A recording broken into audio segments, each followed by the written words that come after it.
Good morning. It's good to be in civilization again.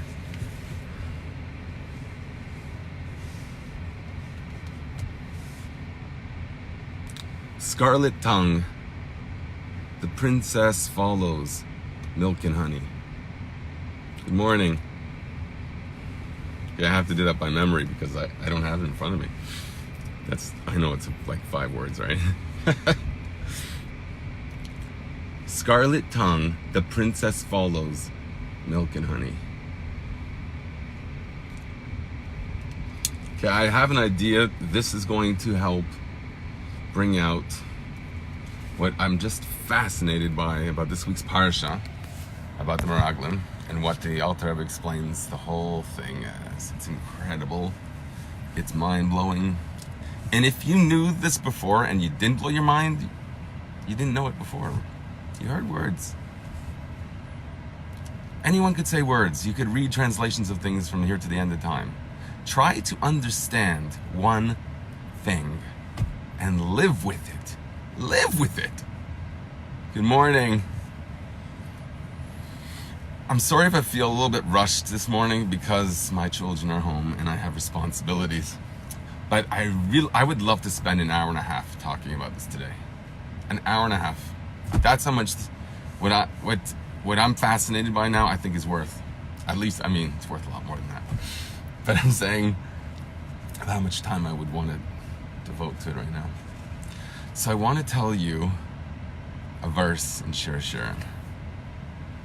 Kechut hashani sifsoi sarich. Doesn't have nakudas. Udvareich nave. I wrote it down with. Your lips are like a crimson thread. I call that a scarlet tongue. Your mouth is lovely. Your brow behind your veil gleams like a pomegranate split open. Like that peacock that I posted, right? Oh my goodness. Take a look at that. See God's beauty. Oh. See God's beauty in the Torah. Because this is beautiful. This is Shlomo Melech, okay? You want to talk about connecting with a great person? He put himself in these words, and not only him, because he didn't put himself, he put his flavor in godliness into that. Okay, so what happens when godliness is in our very words, in our very life, in our interactions with the world? What if your relationship with everything was godly, okay? That's what the Meraglim feared. What did they fear already? Like, think about it. Okay, I know I'm being vague. Trying to make you curious. What terrified the spies so much? You could type it in. It's much more interesting if people are like interactive. Yeah. What were they so terrified of? What kind of life did they have? They were in the... What does this have to do with Shir Shirim? I quoted a verse about... Okay, so we're going to have to tie it back a bit. So look, let's see what Rashi says. What does it mean, a scarlet thread are your lips? Because this resonates with the whole thing, Meraglim. You'll see. It's connected directly. Okay, the Alter Rebbe didn't quote this for no reason. Like a scarlet... Because that's going to bring up the beautiful saying, Dai lechakima b'remiza. It's enough for the wise to gesture, allude, hint. The hint of the wise. Shlomo Melech's hinting to things. Every word has meaning. Okay, I could write a haiku. I'm telling you every word has meaning. It's like 5 words there. I guarantee you every word has meaning. Even the word follows, I was going to use a different word for follows. Think about what word has. Okay. Those who are interested, Dai b'remiza. It's enough. Oh, nice to see you, Mrs. Monas. Hatzlacha Rabbah in your holy land, in our holy land, in the holy land. Awesome. So why did they not want to go to the holy land? I'm glad you came at this moment that reminded me. We got to understand this. Okay, now I'm going back and forth in this verse in Shir Shirim. Okay, I'm going to resist going into the mimer of the Alter Rebbe and go back to this Rashi, okay? What does scarlet lips mean? Beautiful to promise and to keep their promise, as the spies did to Rachav Hazaina. Look up who Rachav was. What did she use the ladder for, and what did they escape from? Outside the city walls. How did they breach the wall, in this sense, into the domain of Rachav Hazaina, a harlot? But what did we learn from this harlot? Beautiful to promise and to keep their promise, as the spies did to Rachav Hazaina. Okay, they actually did that to Rachav. They rewarded her with theirs. It's actually not her promise, but it's their promise. The spies' promise. These were later spies. These were kosher spies. Okay, this is the Haftarah. Okay, there were two spies sent. Pinchas and Kalev, I believe. Okay, great people. So they said to her, bind this line of scarlet thread to designate, to show a sign that they're worthy, that their promise is good. Okay, so lips have to do with promising. But they're going to come. Okay, we'll see later. And your speech. Okay, this is more key because the lips give rise to speech. So this is going on the words in the verse. Your lips are like crimson thread. Your mouth is lovely. So on these words. Oh my goodness, I clicked the wrong verse. Okay, here we go. And your speech, says Rashi, and this is from the structure of who speak Hanidbarim against you near the walls. Then God feared and spoke. Okay, we have this idea of speech. Okay, I want to introduce that because the spies were afraid of something. They were afraid of mingling in a world of milk and honey. What is milk? Okay, so we finished with that verse for now. We're going to see, it's going to come up in the Alter Rebbe's Mimer if we get to it. Okay? That verse is awesome. Because the idea of midboy reich, which is mentioned in this verse, has the word midbar in it. The spies, the first set of spies, okay? The ones who really made a big mistake, but we'll see why. Because these were great men. Shlach l'khan nashim, send for you men. Nesiah Eida Anshe Shem. These are the leaders of the people of repute. Why didn't they want to go into the land? This was a land flowing with milk and honey. What is milk?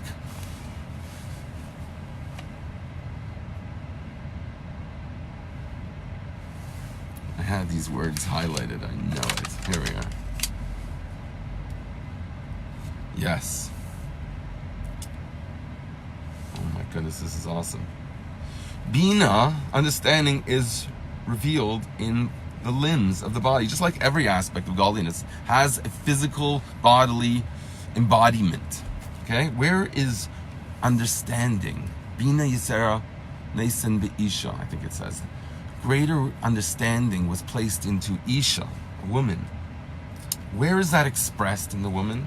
Everything comes out physically in a bodily form. So the Alter Rebbe writes, Bina Shemegadelis Evarim Dezrampin Al Yedei Hashpas HaSeichel V'hu Nikra B'chinas Chalav De'ima, the milk of mother.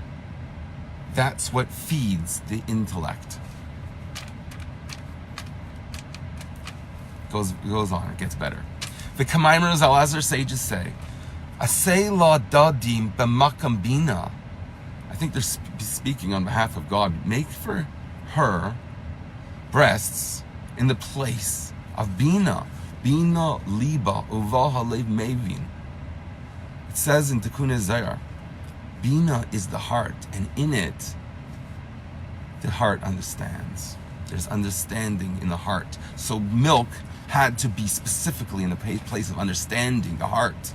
That's why breasts are on the chest. And the milk represents the ability for the mind to grow and develop. Right? You nurse. That's milk. That's chesed. Chochmah coming through chesed in a form that's tangible. Dvash is meichim the godless the gvurus. It's the intellect associated with might, powerful intellect. Powerful intellect. And it's called din de gadlus, the severity or judgment or sentencing, or the punishment even of gadlus, supernal expression of that.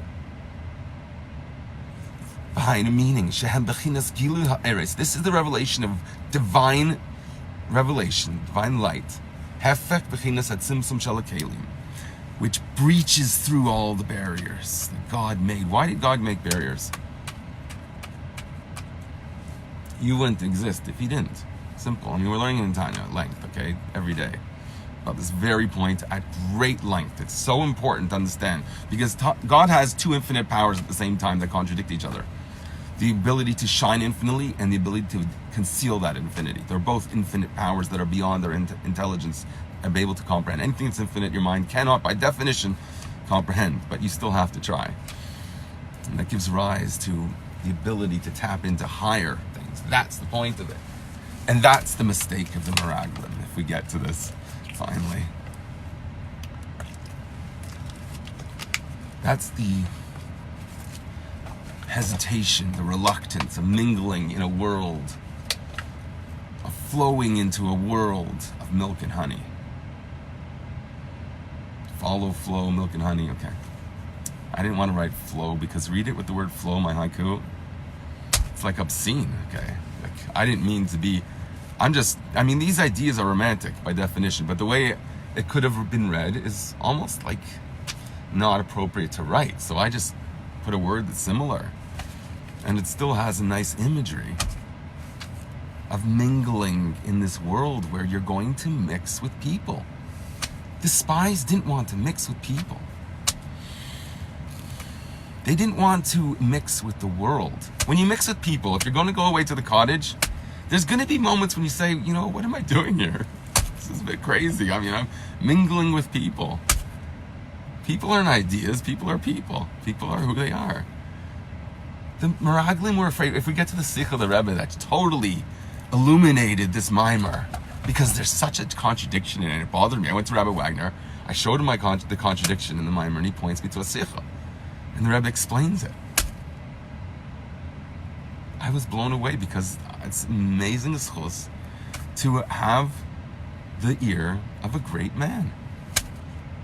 I mean, I saved myself 5 years' work. I wouldn't have found that. I would have to speculate.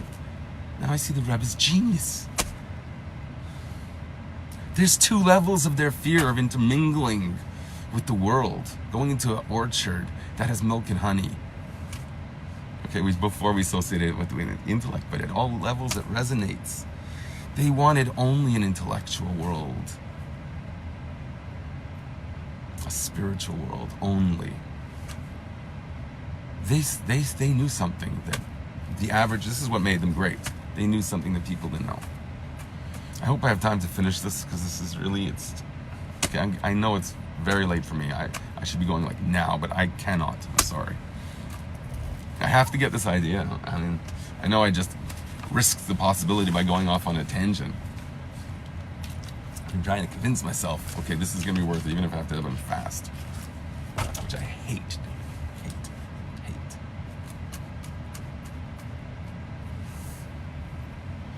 There's two levels of intermingling. And I can't emphasize enough with that, what I mean by that word, intermingling. I did. I said a whole video about immersion. Okay, I don't know, really, I didn't focus on that enough, but it's hard to talk about some things. Some things are you just have to get beremiza. Dai lechakima beremiza. That's one going to be a mantra of mine, I hope, because it's awesome. It makes me crazy, those words. It's enough to the wise to gesture. Understand. They communicate through a gesture. That's what God wanted of the people, to go into a world where there's just a gesture. That if you're going through an orchard and it's flowing with milk and honey, what is that milk and honey? Know what it is.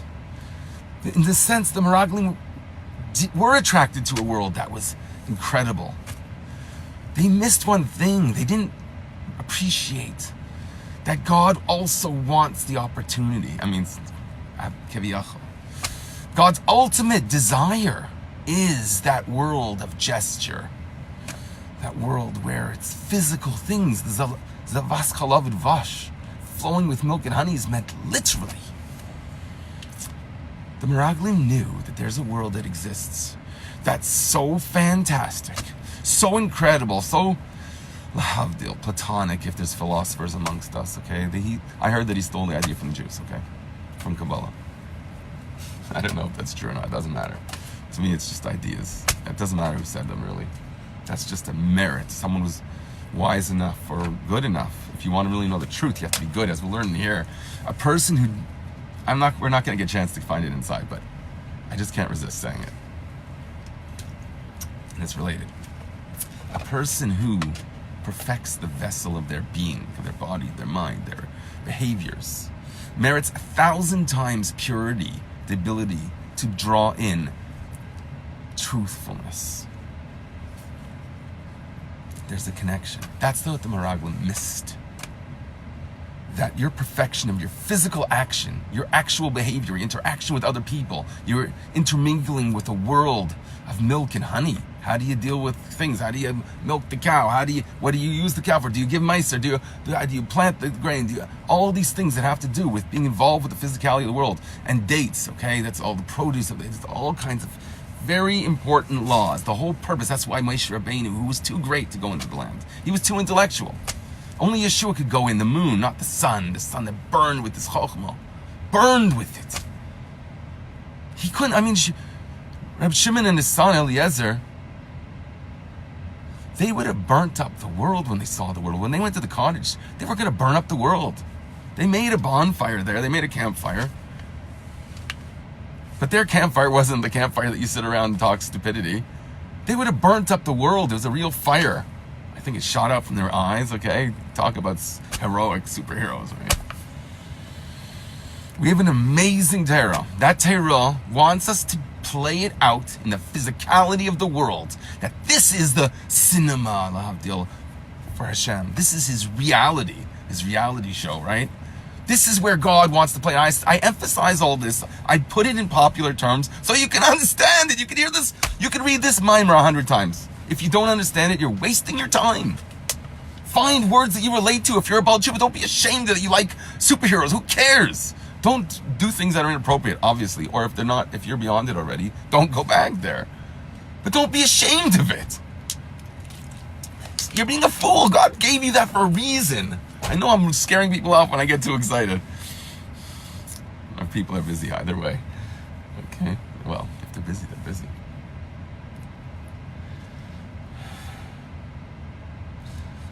It's Daiva Chakima Ramiza. I shouldn't have to get so explosive. I just really want this message to get across. What terrified the Meraglim? What terrified them? They knew that they could accomplish through their thought, like Avram Avinu, that level, okay? It says he did all the mitzvahs before they were even given. How could he do all the mitzvahs? How did he put on tefillin? What's written in tefillin speaks about Yetzias Mitzrayim. How did he do that? They didn't go out of Mitzrayim yet. They didn't go out of Egypt. So how did Yaakov Avinu put tefillin on through putting straps carved into wood instead of his arm? Because even if he did his arm, he couldn't blemish God's body that he gave him. That's only through a mitzvah of bris milah. The foundation of a Jew is prepared to give his body, like Yitzchak HaTzadik, who we learned circumcision from. So he can't do anything. He can't carve his body. He didn't have straps. There's no mitzvah to put straps at the time. But he knew that spiritually there's something about binding yourself. He carved it into something that wasn't an extension of his body. He said a branch of a tree, a limb of a tree. It's not his own body. That wasn't allowed. That it was a bris milah. That's the place for it. There's a place for everything. What were they terrified of?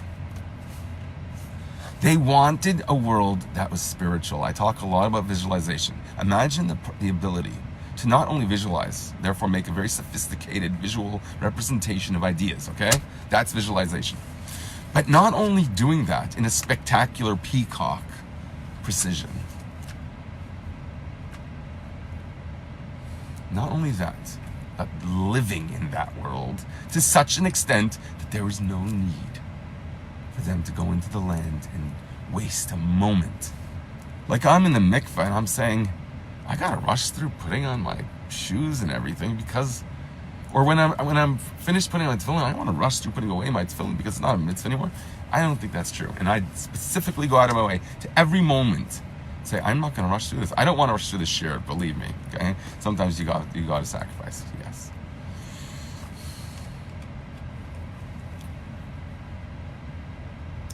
But when I'm putting on my shoes, what, God doesn't want to be there too? There's a makom panu kepshutai chas v'shalom. I just reading the Chassidus on Shabbos, okay? About the Alter Rebbe, learning the commentary on the Tanya, about the Shar Yichud V'Amunah. Oh my goodness. What does it mean? Tzimtzum kepshutai. The Rebbe cannot even fathom what people would probably mean by that. He doesn't. But anyways, what's the flip side of that? What do we really mean that there's no makom panu? There's no vacuum of godliness. God is everywhere, literally. Is he in, we say, in a place of a ashpa, in a place that's unseemly, like a garbage dump. Okay? Even Tanya brings a worse image about taking the head of the king and putting it into, etc. Look it up. But the Rebbe gives, I can't remember if it was the Alter Rebbe in the Maimer or the Rebbe, but he gives a more extreme example. Is Hashem even in a house of Avodah Zarah? I mean, he is. The answer is he is. And that was a dive chatima b'rumiza. It was enough just to allude to that. If they're going to be alluding with a gesture, how much more so with their words? Each word of the sages was pregnant with information and meaning and depth. As I spoke about before and I wrote about it, that God speaks verbatim through the sages. Verbatim. That itself is worthy to blow you away. Okay, I want to tie this up, but I haven't really given some of the punchlines there because there's a few, I think. I don't know, maybe I'll get one of them.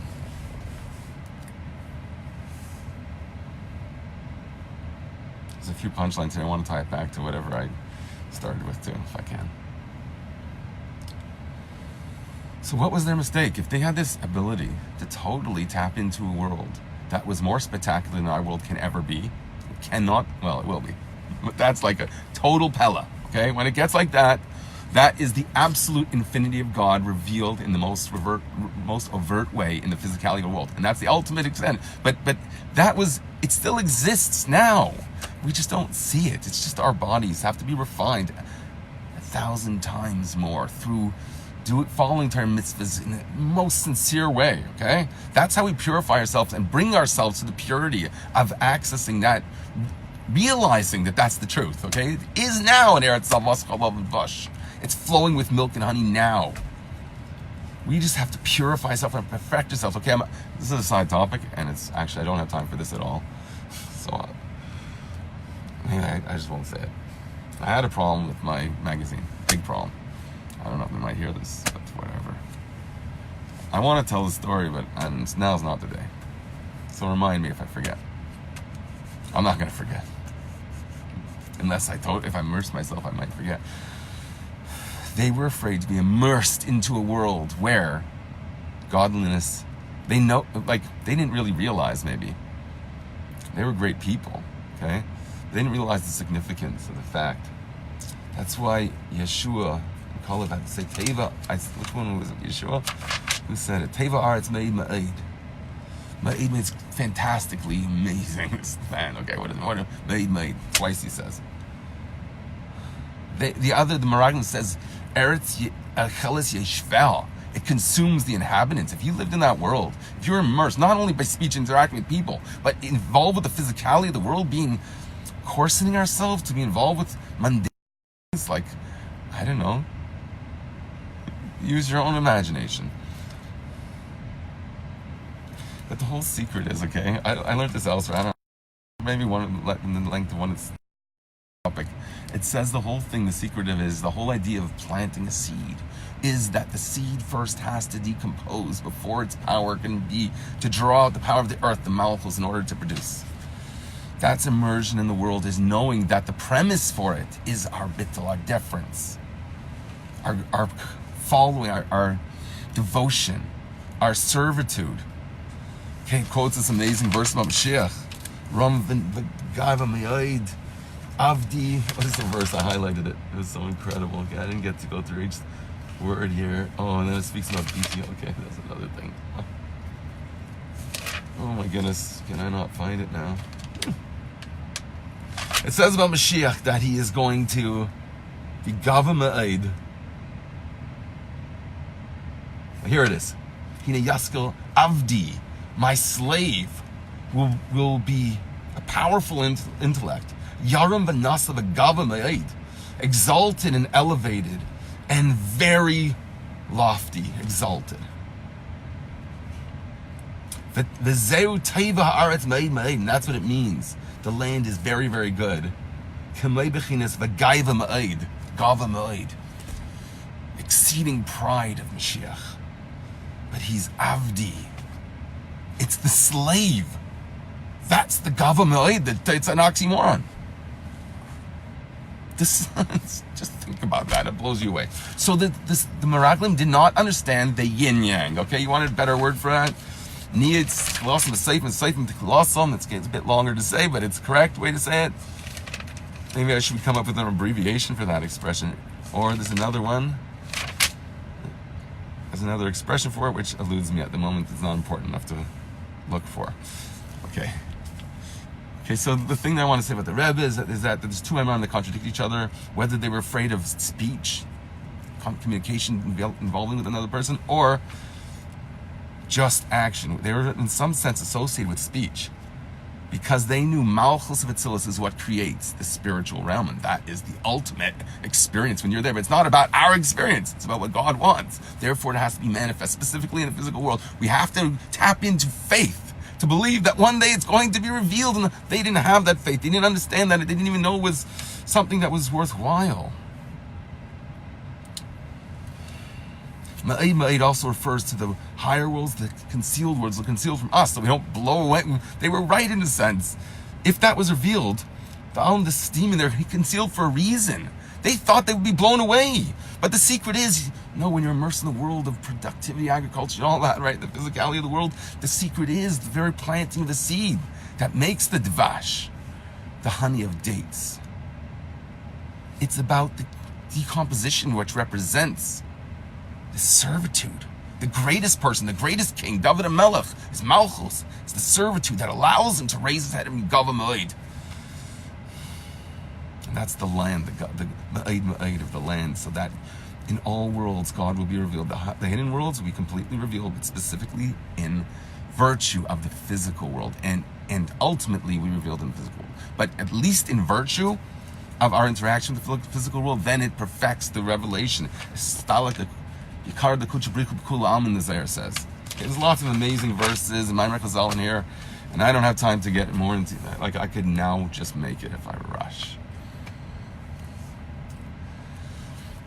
But I hate rushing to davening. Davening should be like, that's your moment to enter the orchard in the ultimate state. I mean, you're still in your body, right? You don't have to be strolling through an orchard physically.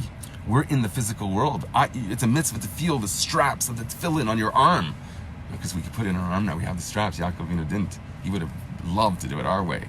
He had spiritual, that's the Meraglim. They wanted to be like the Aves. Doing things enough to do it spiritually. How did the Rashbi, when he was in the cave for 13 years, how did he fulfill the mitzvah? How did he make a sukkah? He didn't. He was able to do it spiritually. He lacked nothing.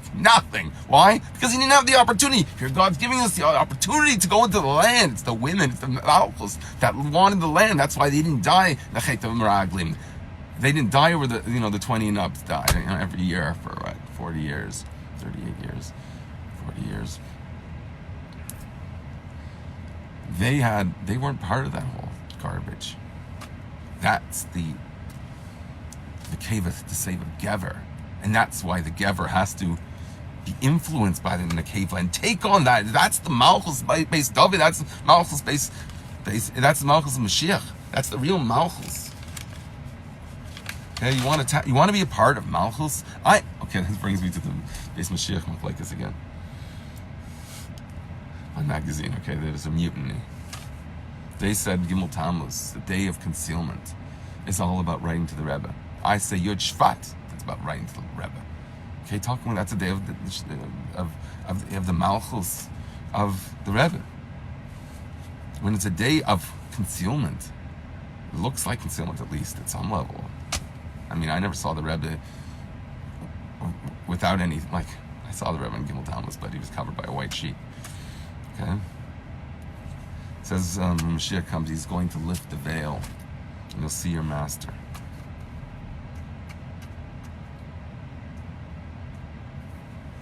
There won't be any interruption between our connection. It'll be complete.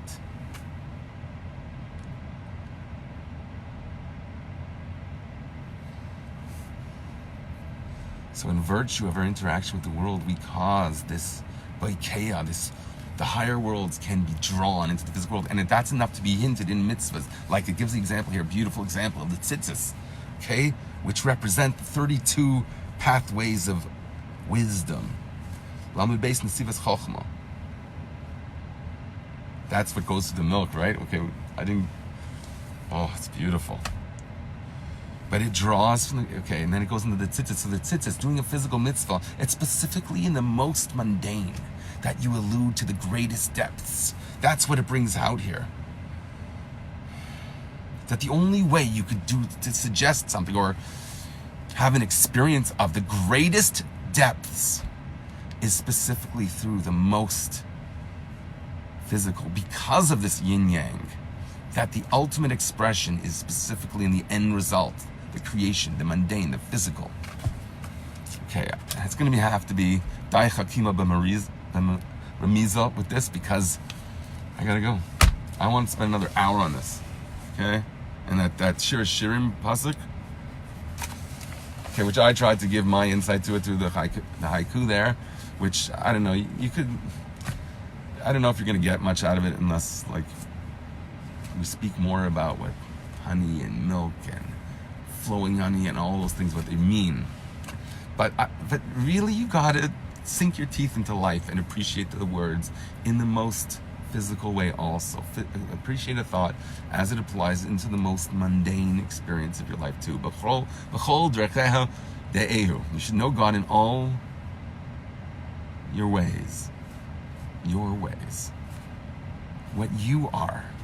And this is my coming down. Like, I know I'm like to finish the topic, but I think it's very important to just emphasize that our moments are precious. Because we are important, okay? You don't have to write yourself off. Your personality coming close to God. That's the earth. That's going into the land.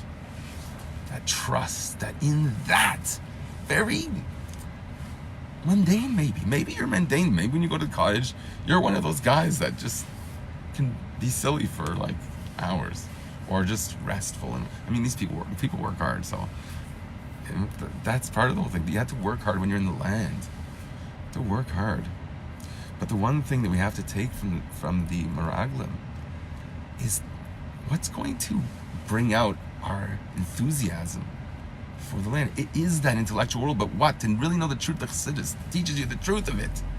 How to approach the physicality world. How do you take that intellect and apply it in your life, which means specifically in the physical. But take that enthusiasm from the deepest secrets of the Torah. That is our energy to infuse our experience with the most ultimate meaning, that we can have the power through this Torah, through the inner part of the Torah specifically,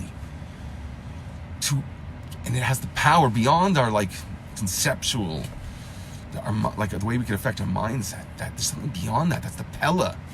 When I'm davening, it's very hard for me not to like share my thoughts. I have to write them down. It's annoying, but I want to share because I'm getting ideas there about the psukim that I can't resist sharing. Sometimes I don't have time to think of the right words to really get it, so it's just an idea, and sometimes I could just forget my inspiration in saying it. But believe me, if I'm picking up my phone in the middle of davening, which is horrible, but I'm doing it because I cannot resist just sharing this with you. And I think that if we looked at ourselves as someone like important to share things with, and we share that with God, who we really are, that's going into the land. Whatever to us is that land, be confident. Let the secrets of the Torah go in you, just to make you live with this. That who you are, that is the land. That's the flowing with milk and honey. So you bring the Chochmah into that. That's the Bina. Oh, it said made. Oh my goodness! I just have to say that. It's a shame to end. Well, it's not a shame, but it's interesting to end with. Eldad Umeidad. Okay, the two prophets that did not win to be the 72 sages. They only picked about 70, but they prophesied amongst them. All 72 prophets, or no, they were the ones specifically who prophesied, even though they weren't chosen, I think, right? But it mentions them. Sheshahem Shnei Dad. They said that Moshe is not going to merit to go into the land, which resonates, of course, with this. Okay, but where did they get that prophet? And that's why Yeshua wanted to kill them. Eldad Meidad Shem Shnei Dadim. The words are referring to breasts. Shnei Dadim the Ima of Ilma Bri or Bina Shemahem Yetzah Chalav Lazeran Pin Lagadle. From there, okay, Bina of Atzilus, that what gives the milk to Zer Ampin to grow it so we can have an experience of Meichin the Godless.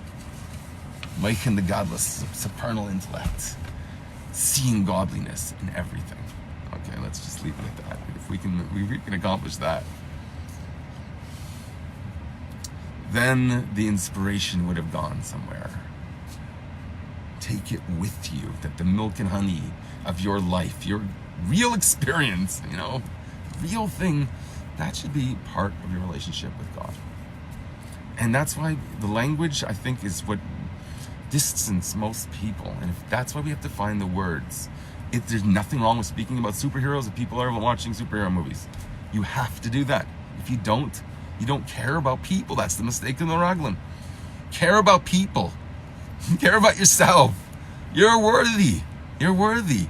Just be who you are, who you really are. Someone who's important to God. You know that, and it changes everything. It's a game changer, right? I was writing about Gimel Tammuz. Okay, my editorial, we'll see, I'm going to post it soon. Okay, even though it's a whole story. Have a great day, everyone. Only blessings, and bring the miracle of Hashem into your life and into the lives of the people you encounter. That's such a merit to be in contact with other people. And if you don't like them, so you assert yourself, but love them, right? Love the people so that you assert yourself, and then you have an influence on them to be like you.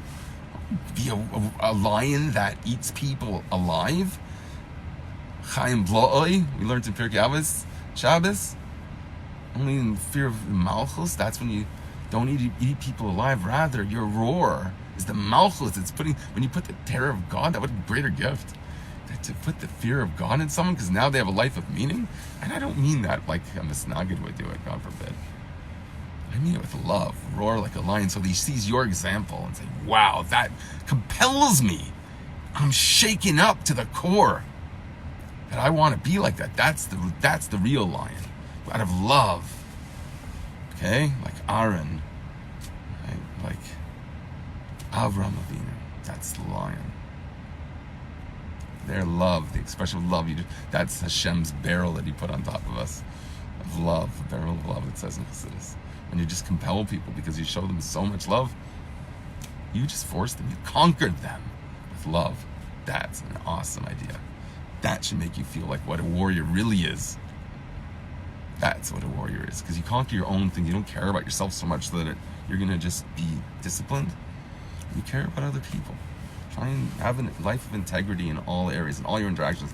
The level of speech, which is the midbar. They want the Meraglim want to stay in the midbar. And even if they're going to go to the world of speech, because that represents the spiritual realm, the Yerushalayim Shemaila, which is in line. It's going to be, when we have the basic meaning, just the physicality of the world is perfected. We have a palace in this world for Hashem. That's what brings out the true Yerushalayim El Yena, the supernal Jerusalem. That's going to, therefore, Chabru La Yachtov. It's going to be joined together, the spiritual and the physical, in perfection.